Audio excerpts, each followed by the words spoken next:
If you have a dusty house, these are the 4 most common vacuuming mistakes. Hi, I'm Andy. We are the cleaning equipment and dust control mat specialists. The number 1 mistake is keep using a dirty filter on your vacuum. Most people ignore this part. Most vacuum cleaners out there provide exact instruction on when to clean and how to change the filter that store the dust and dirt. So if you miss this step out, not only if you reduce the efficiency on the vacuum cleaner, very high chances you are spreading the dirt and dust in your home. The second mistake is reusing the dust bag or overfilling the bagless vacuum.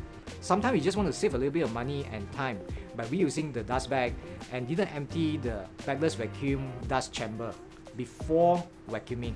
The problem here is that when the dust bag becomes clogged and the bagless vacuum filled up completely, the airflow will be reduced significantly and reduce the efficiency of the vacuum cleaner and make the vacuum motor works harder.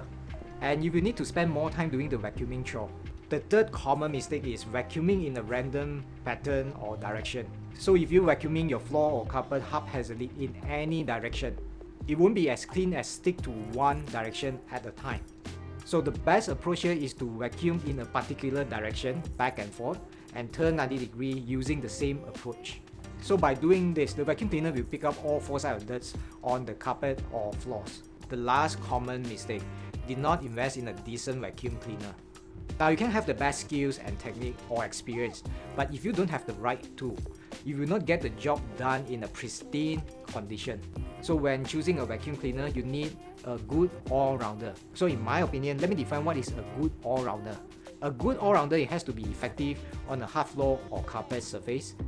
It has to be silent enough when you do the vacuuming so that you don't have to worry about whether you're going to wake your neighbor up or your kids up. And it also has to be relatively lightweight for you to take up and downstairs. But most of all, having a high wattage vacuum cleaner is not part of the all-rounder. It's not. No!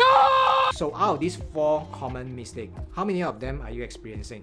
If you experience the first 3 mistakes, that is very straightforward. Just do the opposite or follow the approach that I have mentioned just now. That will get you sorted out. So if you want to invest in a decent vacuum cleaner, I will put the link up so that you can make an informed decision before you walk into any electrical appliances store. So with that, I hope you get some insight out of this video, and I'll see you in the next video.